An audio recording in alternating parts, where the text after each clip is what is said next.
ஏய், என்னடி சோத்த நாய்க்கு வச்சுட்டு போற மாதிரி போற? என்னடி ஆச்சு உனக்கு?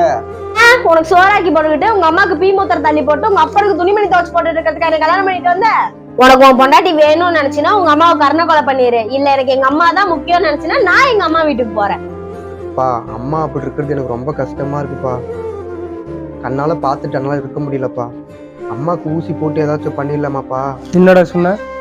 நீ வயிற்றுல இருக்கும்போது கரு சரியா வளரலன்னு டாக்டர் உன்னைய கருவிலே கலைச்சிட சொல்லிட்டாரு. உங்க அம்மா தான் என் குழந்தைய எப்படி வளர்த்திக்கணும்னு எனக்கு தெரியும்னு சொல்லி இன்னைக்கு உன்னை ஒரு ஆளாக்கி நிறுத்திருக்கான். அவ்வளோ போய் கருணை கொலை பண்ணணும்னு உனக்கு எப்படிடா மனசு வந்துச்சு? நீங்க 2 பேர் இருக்கிறனால எங்க 2 பேத்துக்கும் சண்டை வந்துட்டு இருக்குது. நீங்க வாழ்ந்து முடிச்சிட்டீங்க, இனிமேல் நாங்க வாழ வேணாமா? நான் இருக்கேன்டா என் பொண்டாட்டிக்கு. என் பொண்டாட்டிய சாகர வரைக்கும் எப்படி பார்த்துக்கணும் எனக்கு தெரியும். நீ போய் உன் பொண்டாட்டி கூட சந்தோஷமா இரு. நாங்க வேணா வெளியே போயிடுறோம். ஆமா, போலாம். நீங்க எங்கேயோ போய் தொலைங்க, ஆடி நாம போலாம். வாலிபங்களோடும் வயதாக கூடும், ஆனாலும் அன்பு மாறாதது.